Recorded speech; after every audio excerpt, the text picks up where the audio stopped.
Well, good afternoon. You're listening to the new WCEG Network. We're the worldwide community empowerment group where we speak life in the community. Log on to WCEGTalkRadio.com. Watch us live on your smart TV, on the Roku channel, and YouTube, Facebook, LinkedIn, and now on Fanbase and Blue Sky. Search for WCEG and subscribe to all social media platforms. I'm Celeste Giordano with CelesteGiordano.com and the Women of Community Impact.com, host of the Global Legacy and Wealth Building for the next hour. Download our free WCEG mobile app. Alexa, play WCEG Talk Radio. Listen to WCEG on any of our 12 podcast distribution platforms. And last but not least, our disclaimer: the topics and opinions are those of the show host and guest and not WCEG Network. Thank you for your continued support. Thank you, Penny Rogers and the board of directors, for this opportunity to have on WCEG Network, for this opportunity with the month of April being Financial Literacy Month. And I have a regular for the last 5 years on WCEG, April for Financial Literacy Month, which is Kim Scouller. And we also have her in October. And Kim, it is so good to see you, and hope you and your family had a wonderful and blessed Easter. We did, Celeste. Thank you so much. And it's always a pleasure to be here in April. Absolutely. And I know, financial literacy is very near and dear to your heart, and especially how you advocate for women. And I just really love and adore, the word, I guess the word that I want to say is that your determination just to reach 1 million people, 1 million women about this. And so I just am excited that we got a great show planned for today. And I know in October, refresh my memory in October, what was October's month was for? October is Domestic Violence Awareness Month. Thank you. Because 99% of the domestic violence victims are also victims of financial abuse. Finances are a really important topic to discuss in conjunction with any plan to do away with domestic violence. Absolutely. And I just lost my train of thought. I've got so many things going on where we're doing financial literacy this month. Looking forward to what's happening in May. I get very excited because May is our foster children program month, and it's like, no, foster children, it's not foster children. What is it? Because you're also on the board of directors for women with is it with foster children, Kim? Well, I work with domestic violence shelters, and I also sit on the board of directors for the Atlanta Neuroscience Institute, which is an organization that does amazing work in the fields of neurological diseases like Alzheimer's, epilepsy, multiple sclerosis, and Parkinson's disease. Absolutely. So, and we're going to learn a little bit more about that. But I'd like to go ahead, Kim, before we get started, and read your bio for our audience and listeners. And for those of you listening today, in the chat, please feel free to put your questions. Any questions that you have for Kim or myself, we'll be glad to answer those for you. And this is going to be a great show that's going to be very informative and educational for you. So Kim Scouller is recognized as a leading advocate for financial literacy. She has been an attorney for more than 30 years and served as an in-house counsel for one of the largest financial service companies in the world. In her last 4 years at Transamerica, she served as the president of their broker-dealer with the largest number of registered representatives. As one of the few women broker-dealer presidents in the U.S., she traveled around the country talking with people, especially women, about the steps to identify and achieve their financial goals. Wanting more control over her time, Kim left her corporate career to start her own financial business and law firm based in the Atlanta area. A certified financial educator, Kim continues to speak with people about the importance and the impact of financial education that leads to literacy. She recently co-authored the book, How Money Works, for Women, Stop Control or Lose It with Sharon Lechter, who co-authored Rich Dad, Poor Dad, as well as several other New York Times best-selling books. And I'm telling you, Kim, I mean, I have known you, I want to say, has it been close to about 10 years? I think we had this I conversation think and so. and I just have always been impressed with you. Uh, you just somebody that when, what's that saying? When somebody talks, you listen. When Kim talks, I want to be there with all ears. And what was the E.F. Hutton Company? Wasn't it? Was E.F. Hutton? Yes, it was. It's, Boy, it's that like takes me back. so when Kim talks, I'm right there with all ears and I want to listen because as we get older, I just turned 69 last month. And and I am a woman, I'm a married woman, and financial literacy and being there doesn't necessarily have to do with people that have been in shelters or anything like that, or whether you're single, you're married, engaged. There's so much into financial literacy that we need to know about. That's right. There are so many reasons why we need to know about it.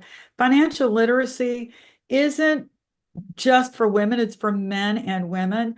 I spend most of my time speaking primarily to women, so I have a better understanding of why for women it's so important. But for all of us, none of us really learned about finances in school. It wasn't taught, and so we learned about money from our parents or our grandparents or whoever raised us. Now, in my household, my mom's favorite thing to say is, oh, we can't afford that. And so, we'd be in the grocery store line where they have all that candy at kid eye level. And I'd be like, Mom, please, can I have this candy bar? And she said, oh, honey, we can't afford that. And so I had no sense for, okay, what can we afford if we can't afford a candy bar? And what does it mean to have enough?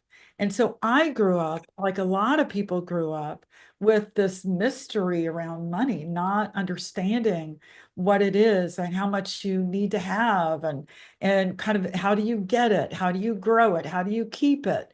All of that. And so for women in particular, this is so important because in 2030, in 5 years, Celeste, women are expected to control $30 trillion of the wealth in this country. Wow. That's 2/3 of the financial assets in the US because we are inheriting from our grandparents, from our parents, from our spouses, from our siblings. So more than ever, we're coming into our own with respect to money. We need to understand how money works and what we can do to kind of make a better world with it, help improve ourselves and our families. We live longer than men do, so we've got to make our money last longer. We are the caregivers of the world and we are the educators of the next generation. And so, for all of those reasons, women in particular need to have a better understanding of how money works. And so, Financial Literacy Month, I love April because this is a month when I really get a chance to talk about this. Absolutely. And I think that was my first question is why is financial literacy so important? Is there anything else you want to add to that? Well, as I said at the beginning, it's important for men and women. I just happen to speak more to women, but for men as well, we've got to just get better about understanding how money works and planning for the future. Because if we don't, we will end up on the short end of the stick, like so many people do. 75% of Americans are living paycheck to paycheck, men and women. And so it's with that understanding about money that can take you from that scarcity mindset and scarcity way of living to more of an abundance mindset and an abundance way of living. Well, and that's so true, Kim, and education is where it all starts, and it really starts at home. And you think about like when you and I grew up, we grew up with a mother and father in our home. You know what I'm saying? Right. And I don't know, what your social class was like or whatever, but we were not rich. We were not poor, but we were like the average person. We were middle class or right there at it. You know what I'm saying?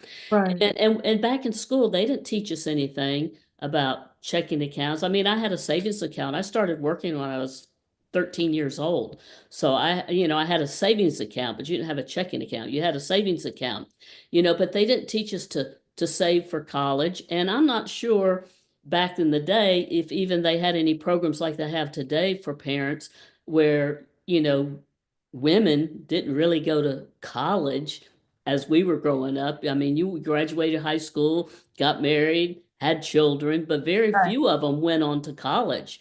And Right. so today you're looking at a lot of people that grow up to where they're grown up in, uh, maybe just a mother in the home or just a father in the home, or they're growing up where they have to work to help contribute to the household income. And so, like you say, they live in a scarcity mindset because they're living day to day. Right. Right. It's really difficult if you're living in that day to day. And I talk about that with people living paycheck to paycheck. You are so focused on just getting your present needs met that you really don't have the luxury of thinking about the future Right. because you're just trying to survive the day. And I firmly believe that with knowledge, if we show you how money works and you learn how to, save a little here and there, eliminate some maybe unnecessary expenses, consolidating, things like that. If you learn those basic concepts, both basic tools, and apply them to your life, then you can start thinking about the future. You can start thinking about, oh wow, what would I want my retirement to look like? Or what would I want a dream vacation to look like? What would I want my kids' college education to look like? Oh, absolutely. And I don't even think in school today, and I may be wrong, you can correct me if I am, that they really should dedicate a series of classes about financial literacy, and not just a checking account or a savings account and one is two and two minus one is one or whatever. I mean, and teach them about, the financial literacy and how if they started saving young, because most kids today started working young. Right. You know what I'm saying? And then they're thinking of they're going out to the Starbucks, or they're going out to eat, or they're going to do this. And if somebody got them early in the mindset that if you put $20 a month away or whatever it is, what that would be for them down the road. Well, exactly. There has been a real step up in activity at the state legislative level to require personal finance as a course to graduate from high school. And that, there have always been a few states that did have that requirement, but since COVID, it's really been in the forefront. And so I think now there are over 20 states that require it as a condition of graduation from high school. Another thing I'll say that young people deal with that you and I didn't have to deal with growing up, and that's social media. Social media puts all this stuff out there about what your life should look like and how the rich and famous live.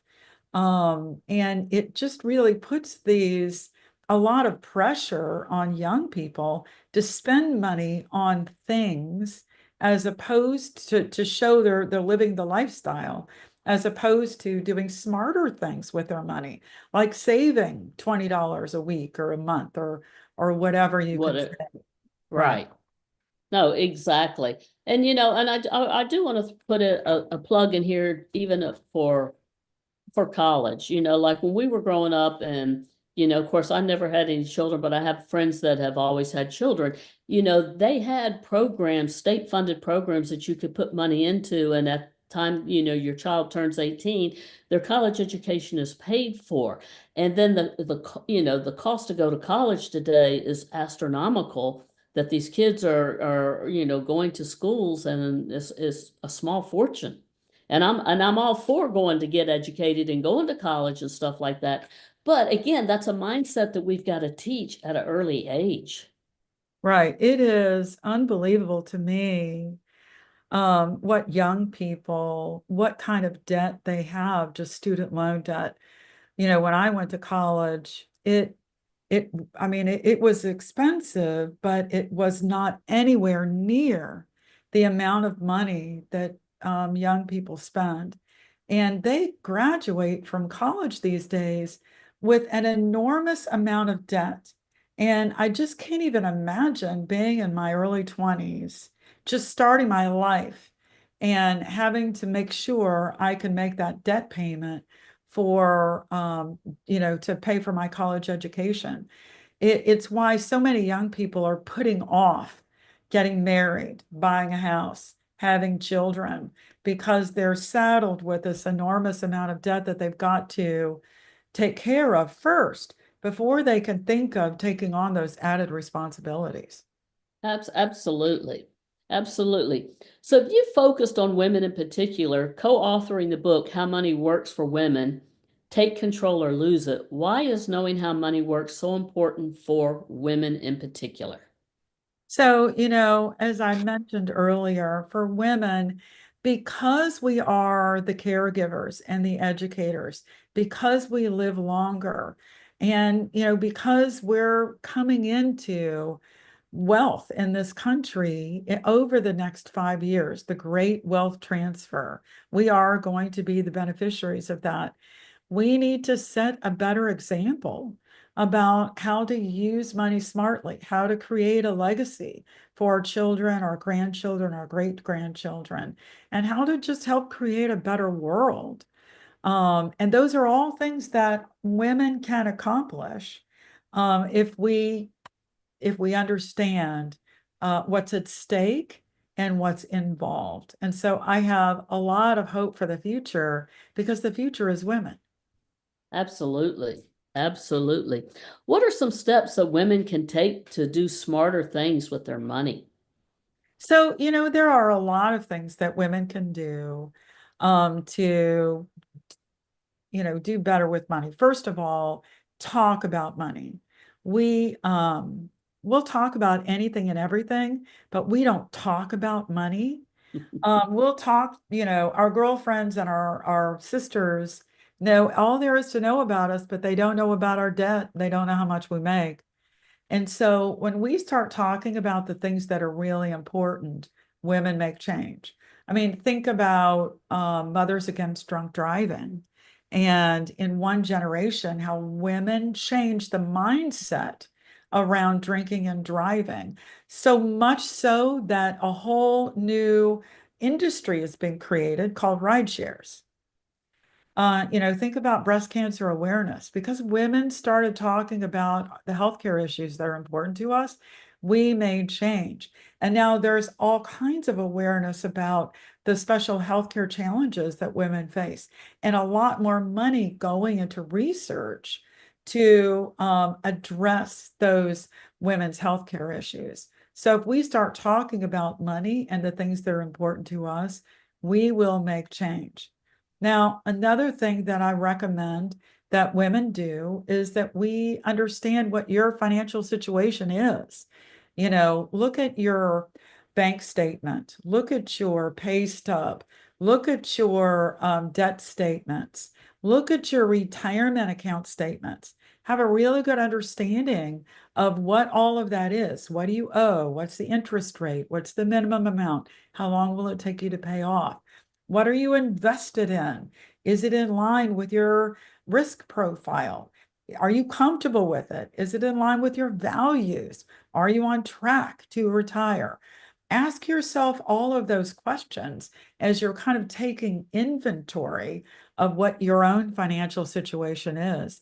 And then eliminate what's not necessary. Now, I sit down with a lot of women who will say, Kim, I'm living paycheck to paycheck. There's nothing unnecessary. Well, let's take a look. One of the first places to look is streaming services. You know, I mean, I can't even tell you, Celeste, what all we have in our household. Hulu and Prime Amazon Music and Netflix, Network. yeah, Discovery, Disney Plus, all of that. Is there overlap? Do you need all of that? And they add up. You may think, oh, that's just $3 or $5 a month, but that adds up. And so see how much you can eliminate from your streaming services. And then, another thing to look at is kind of, I talk about bad financial habits.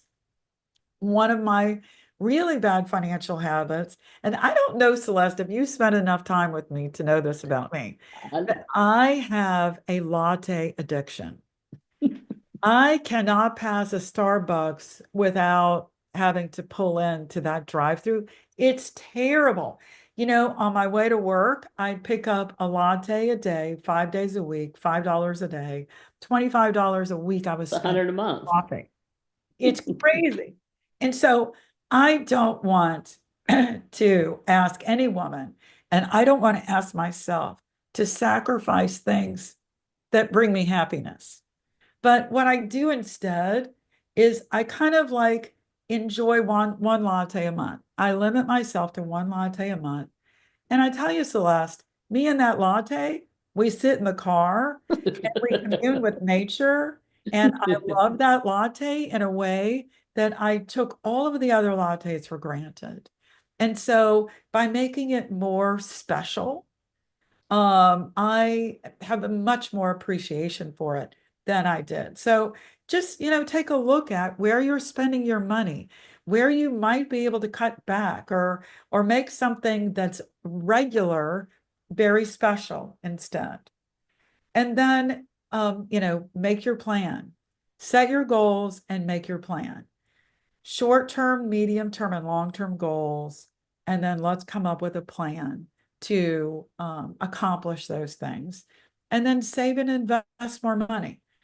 Now, so many women, Celeste, tell me, or they think there's this misconception out there that you have to have a lot of money in order to save and invest money, when that's just not the case. It's not the case.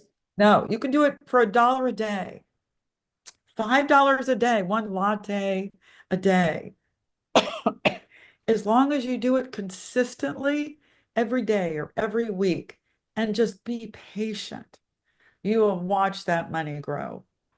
And so those are kind of the tips that I talk to women about when they really want to begin the journey to take control of their finances. Well, and another thing, and I have never done this. I do not have any of those Venmo apps or anything like that, or DoorDash, but I see people, and here comes the DoorDash guy. And I'm thinking, that's got to cost money to have DoorDash bring you some food because you're too lazy to go down and go through Chick-fil-A yourself. And I'll not forget in October, if my nieces listen, I'll be in trouble. I took her to a big volleyball tournament in Nashville. And we were talking about, it was around Thanksgiving. It was November. And I said, well, I need to go buy Whole Foods or something. I'm going to get a turkey because we were going to do a Thanksgiving dinner. And so Yeah. we were looking at something and she saw there was this cake. I said, oh, that's a good cake. Oh, I've had that before. I said, well, there's not a Whole Foods near you. How did you try that cake? Oh, I door dashed it to the house. I said, a slice of cake you door dashed to the house? Now this is a 14-year-old. Oh, believe me, my niece lives with me. She's 18 now, but a couple of years ago when she was 16, the doorbell rings. I go to the door, and she has door dashed pancakes from IHOP. I was livid. I could not believe, you better believe we sat down and have a conversation. Door dashed pancakes. What the heck? So much. I bet those pancakes cost her $20. It's mind-boggling to me. But I think we have a problem with the younger generation is that instant gratification that they don't, again, that they're not, maybe they are putting money aside. I don't know. But, I just think every time that DoorDash goes to somebody's house that, you know, That's 50 or $100 a month as many times I see DoorDash come to your Right. Well, house. I gotta tell you, Celeste, there are a lot of us in our generation who also, during COVID, kind of got used to like online shopping. It's amazing what you can buy online, and you click a button and it's at your door the next day. It's like magic, like Christmas every day. And Right. buying something by pushing a button on your computer or on your phone, it does not feel like you're spending real money. So I've had to really cut down on online shopping, and I have to be more deliberate and thoughtful about my purchases and go through the process of going to the store and buying it and standing in line and going to the cashier. And it feels like spending real money if you do all of that. Right. No, absolutely. But again, that's just the thing that, like you say, I think COVID started a lot of that and a lot of people continue on, but I see more of the younger generation doing that. And again, for all the parents out there, grandparents out there, or even the younger generation, I just challenge you to add up your DoorDash every month or add up your streaming or things that you're paying for or services the online and add that up. And again, Kim, give them a simple compound interest thing of how that works. Well, if you saved that money as opposed to spending that money, and I recommend you go through your bank statement with a fine-tooth comb, because it is going to be a wealth of information about where your money is going. And if you just look at, okay, I spent $5 or $10 or $20 here, what if I saved that money instead? And then just apply, interest, an interest calculation to it, and what that would be over time. It is really interesting. It's disheartening in one way, but encouraging in another, that you can take small amounts of money and help them grow into larger amounts of money. Absolutely. And, again, Kim, well, why don't you give our audience some information of how they can reach you if they would like to have a conversation with you? I'm sure that you would be glad to have a complimentary call with any of our audience or listeners. Um, so if you could just put your information and just say it for them. We have it in the chat, and I'm sure you can see it on the live stream, but would you go ahead and give it to them, please? Sure, it's really easy to reach me. You can email me at Kim@wealthwave, WEALTHWAVE.com. Or you can email me at kim@howmoneyworks.com. Either one will reach me. And as Celeste said, I'm very happy to sit down and talk to anybody about your financial situation and how I might help you get to where you want to be. Thank you very much. So, in your book, you highlight the different situations women experience through the eyes of 9 separate characters. Can you explain who some of these characters are and why they resonate with many women? So there are a lot of different situations that women face. The first character is Zoe, and she's in college. And so she's concerned about, student loan debt, which Celeste and I just talked about. The second character's in her 20s, Maria. She is starting her own business. She also finds herself engaged and is planning to get married. So we talk about, what does that look like to save money on a wedding? How do you start your own business financially? And then also, how do you plan to share money and financial goals with your future spouse? The next character is Val. Val's in her 30s. She's a stay-at-home mom, a social media influencer. She's got a special needs child, so she needs to spend more time at home. Special needs parents are just, they've got a special place in my heart. For parents of children who do not have special needs, your child goes to college and gets a job, and they're kind of off on their own for the most part. They become financially independent. But for a special needs child, in so many cases, they will never have that opportunity to be financially independent. So those parents have to plan for their future, even after the parent passes away. And so having a really good financial plan to make sure your child is taken care of is critical. And having the right estate planning documents in place are critical. So we spend a lot of time in Val's chapter talking about that. The next character is Sarah in her 40s. Sarah escaped a domestic violence situation and started over with 2 kids.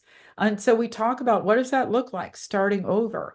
And for a lot of survivors of domestic violence, it's not starting from zero, it's starting behind because they've got low credit scores. They may have a bankruptcy, they may have judgment liens or tax liens in their background.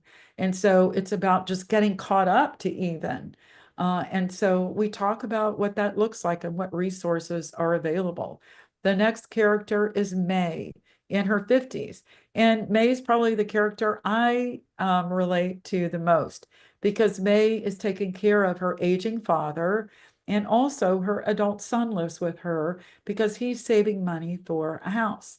And so in May's chapter, we talk about multi-generational financial planning, and we also talk about long-term care, which is so important for women in particular because we live longer.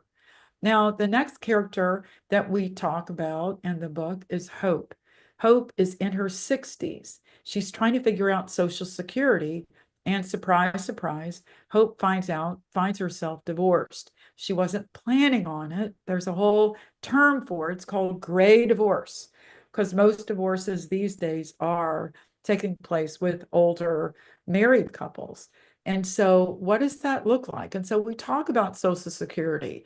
We talk about how to put together a post-divorce plan. We talk about how to put the right people in place to help advocate for you during the divorce. And then after Hope's chapter, we talk about Fatima, this wonderful woman in her 70s who always took care of the kids and took care of the family, the household, and never got involved with the financial decision making. But at 73, she finds herself a widow, doesn't know where the money comes from. She doesn't know what the debts are, and she is completely overwhelmed with the whole process. And, I was recently talking to a new widow, and her first concern was, will I be able to keep my house? And so we talk about those things in Fatima's chapter.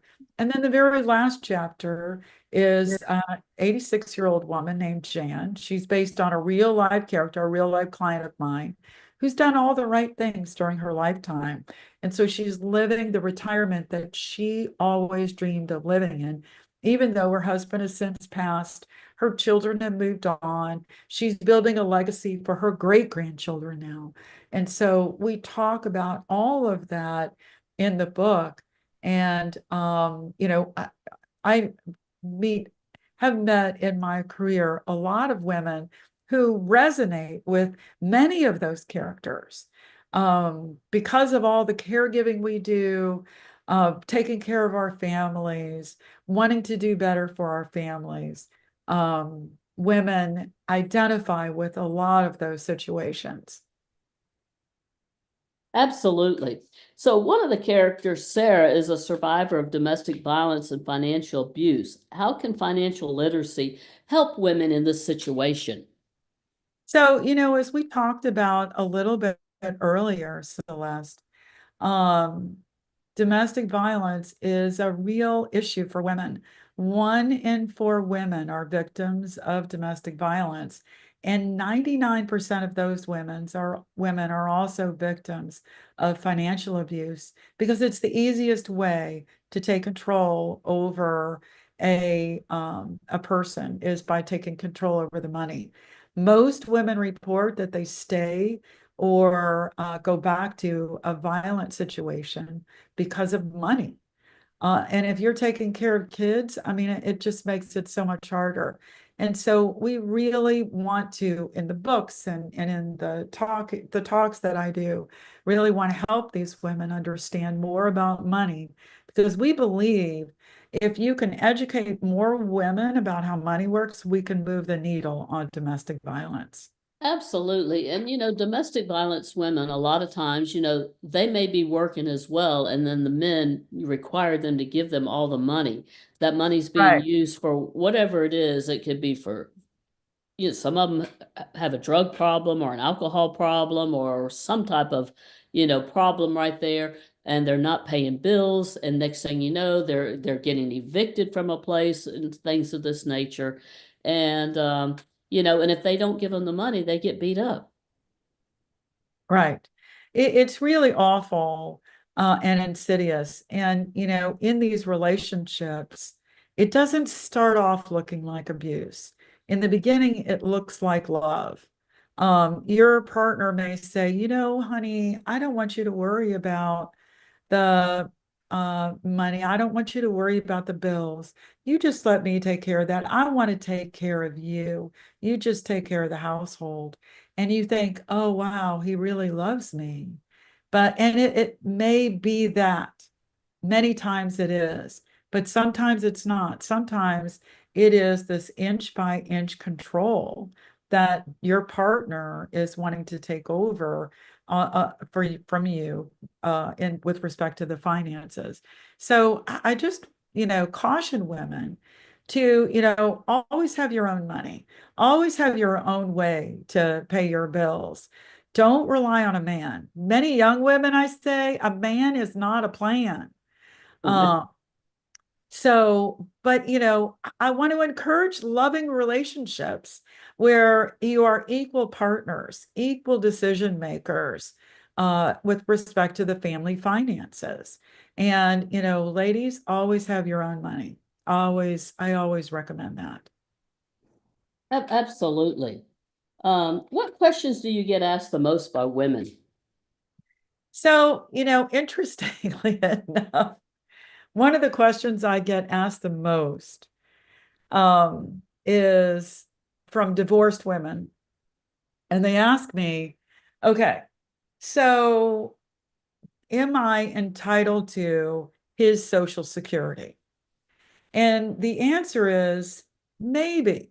If you were married for at least 10 years, and if you're under the age of 60 and you haven't remarried, then you are entitled to half of his Social Security as long as it is more than what you're entitled to based on your own earnings record. Now, here's the kicker. When he dies, you're entitled to all of it. So I don't recommend you get a hitman, and I don't recommend you become a stalker, but you keep track of that man, maybe some low profile social media, because when he dies, Social Security is not going to call you and let you know. When he dies, you can call Social Security and find out if 100% of his Social Security is more than what you're entitled to based on your own earnings record. And if it is, you are entitled to that. And so, surprisingly enough, that is the question I get asked the most, Celeste. Okay, very good. So the last character is Jan, and she's 86-year-old woman enjoying her retirement and her family. You point out that 80% of women die single, while 80% of men die married. What are the lessons we learn from Jan? So, Jan, who I mentioned, is a real life character. She's now 87. She was an equal participant in the family's financial decision making. A lot of women in the generation before mine, and a lot of women in my generation, we are so busy with careers and taking care of the household and taking care of our aging parents and raising the kids. We don't have time to learn about money. And so we'd be like, oh, honey, you want to take that on, you take that on.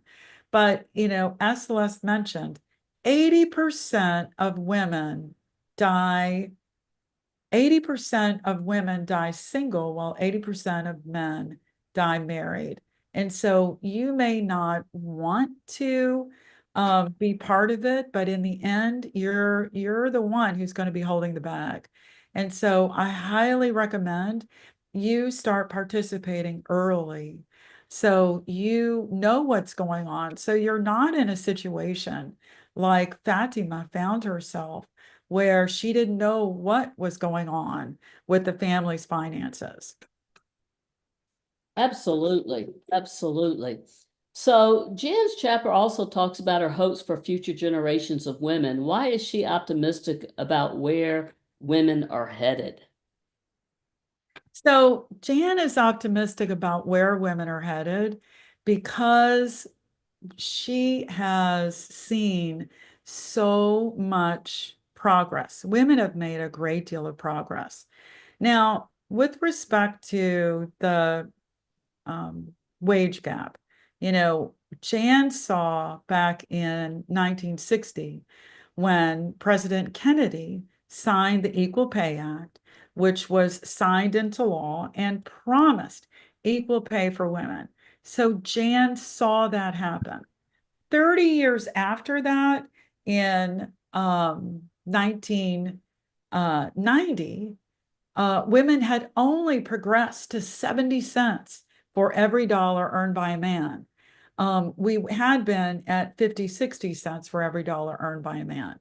Another 20 years passes, and we still see women making 82 cents for every dollar earned by a man.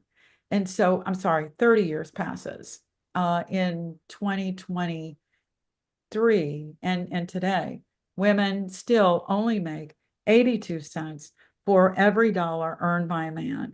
So there, Jan has a lot of concerns about whether her granddaughters and great granddaughters will have to wait another 30 years before we see equal pay that was promised back in 1960 with the Equal Pay Act. Now, the reason for hope is what Jan has seen academically. So, academically, since 1972, when Title IX was passed, Title Mm-hmm. IX promised or prohibited discrimination against based on gender in educational programs. And since then, women are now 60% of college graduates. We are more than half of the college and graduate degree earners out there. And so it is amazing what in one generation women have accomplished academically. And so Jan has a lot of hope that we can do the same thing with the wage gap that we've been able to do academically. And, you know, the other thing that I point out, Celeste, is Title IX came about because of one woman raising the issue with two women in Congress. Now, think about what Congress would have looked like back in 1970, 1972. There were very few women. In fact, I think Congress maybe had a total of three. One woman talked to the two congresswomen, and they got Title IX passed. And because of that, we've got the WNBA today. We've got 60% graduates being female. And so if you ever think that one woman can't make a difference, I want you to think about Title IX, because one woman made a whole Oh, difference for ab- an entire generation and future generations. absolutely, absolutely. So I have another question for you. You know, women who pursue higher paying careers in the corporate world find a broken rung on the ladder. So women represent around 50% of entry level employees, but at the senior leadership level, 1 in 4 C-suite executives is a woman. In your corporate career, you became president of one of the largest broker dealers in the country. What advice do you have for women who aspire to become a corporate executive? So I've got, I was very, very fortunate to achieve that president position in Transamerica. I worked very hard for it, but I also had a lot of help and support. And so some of the things that I recommend to women who are in the corporate ranks and want to really elevate themselves, the first thing you need to do is differentiate yourself, make yourself visible, get yourself assigned to kind of a difficult project, find ways to really shine and not, brag, but have your work speak for itself. So that's, one thing that I highly recommend is to differentiate yourself. In the law department that I worked in, I found an area of law that not many people were practicing. And I really studied it and excelled in that area and became the go-to person or one of the go-to people in that area of law for Transamerica. Another thing that I highly recommend is to develop relationships with people at the mid-manager level, because those are the future executives inside the company. And so get to know them, develop relationships, know what their families are, let them know about your family life. So develop those relationships, because as you rise through the ranks, they're going to rise through the ranks with you. And the more allies you have, the better off you're going to be. Enlist the help of sponsors. Now, sponsors are different from mentors. Sponsors are people who are going to be advocates for you in corporate decision making. And so, align yourself with people who are going to be those advocates, those sponsors for you to get assigned to a prime project or to get, be in the running for that promotion or for that raise or for that lateral position. So enlist the help of sponsors. And then the last thing in general that I recommend is get really good at building a consensus. One of the things that I tell people in the corporate world is the decisions are not made in the boardroom. They're made before the boardroom. And so you want to build the consensus about the things that you want to help get accomplished for the company before you ever step in that boardroom. And building a consensus is one of those great skills that we women have. And so I highly recommend leaning into that and using that to help build consensus around your ideas. Now, there are a couple of other kind of practical things when I'm talking to young women in business school that I recommend they do. Number one, learn the rules of golf. There are a lot of decisions, a lot of things that happen out on that golf course. You do not have to get good at golf. You just have to know what the rules are, because there are a lot of tournaments that you can play in called corporate scrambles. You don't have to be good at golf, but you've got to be able to play, and the rules are sacred. And so know what the rules are. The other thing I recommend you know how to do is order from a wine list. Oftentimes I found myself as the only woman at a dining table at a restaurant full of men. And when the wine list came around, because I was the woman at the table, they gave me the wine list. And it was a test. And I got really good about certain wines so I could order. And it was a way to impress my colleagues. And, a way to make sure you're going to have some good wine. But those are some of the things when I talk to women who are already in the corporate area or who are in business school. Those are some of the things that I recommend for them. And I totally agree with both of those, golf and the wine. And the other thing is, it's almost like, in the business world, speaking is the fastest path to cash. The other thing is you have to be seen. You don't want to be seen where you're a problem, but you have to be seen. A lot of women are intimidated, and so they hide behind the cubicle because they don't have the private office yet, this or that. And I recommend that you get good at volunteering or being willing to do some extra work on a job or something like that that will connect you with some higher level people. That's exactly right, Celeste. It is a great way to raise your visibility in the That's the corporate word. area. That was the word I was looking for. The visibility. Yeah. is important. So I know we have about 10 minutes left. So ultimately, you decided to leave your corporate career and start your own business. Why did you decide to do that? And what tips do you have for women who want to start their own business? So the main reason I decided to leave the corporate side, as much as I loved it, and start my own business, is I needed control over my time. My son was young, and I felt like as a corporate employee, I wasn't doing a good job as a corporate employee, and I wasn't doing a good job as a mom. And I felt this immense sense of guilt at both things. And so when I left and started my own business, it was a way for me to kind of, say, I'm going to be a great mom. I'm going to build a business at my speed in my time frame, but I'm going to really devote my focus to being a good mom. And so, for whatever reason, you may decide to start your own business.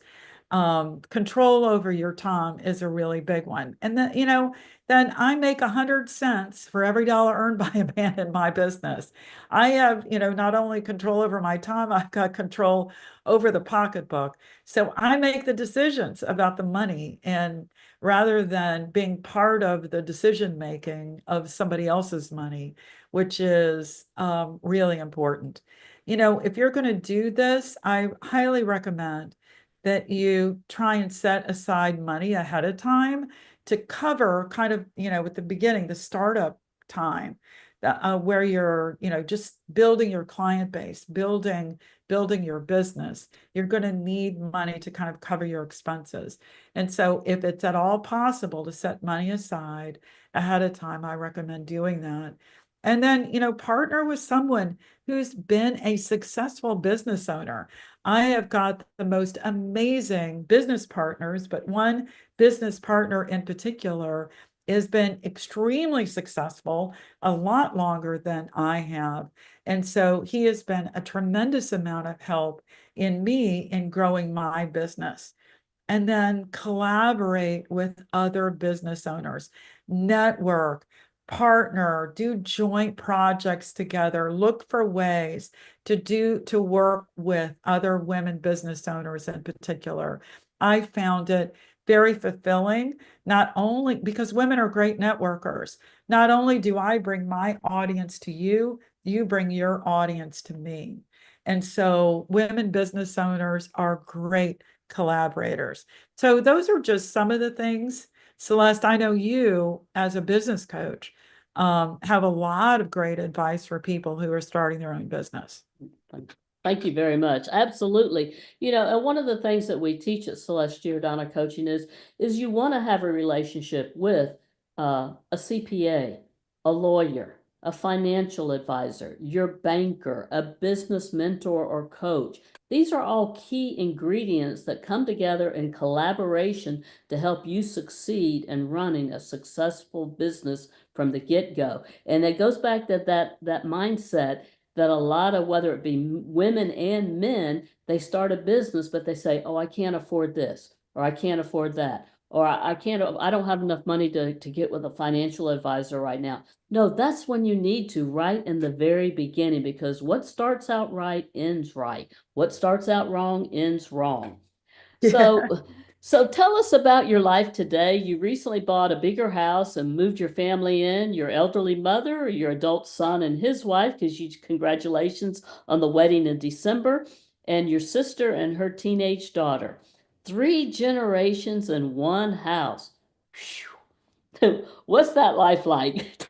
It's kind of crazy. Well, I got to tell you, Celeste, I'm doing this Zoom from my home office, so I had to shut the door. I had to let the whole family know I'm doing a podcast, and so please, no loud noises. But I would tell you, it's been a dream of mine to be surrounded by my family. I mean, I love having my family around me. My 86-year-old mom lives with me, and we all help take care of her. My 28-year-old son and his wife, they live with me as well.